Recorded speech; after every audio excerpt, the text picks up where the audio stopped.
Oh, Scooby, the bristles. Leave the bristles alone, please.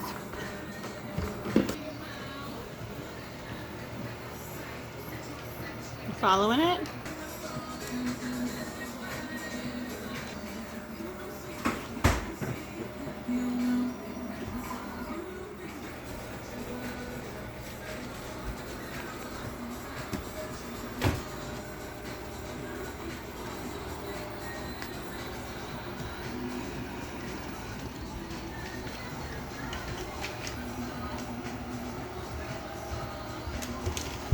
Scooby also is problematically interested in my weed whacker.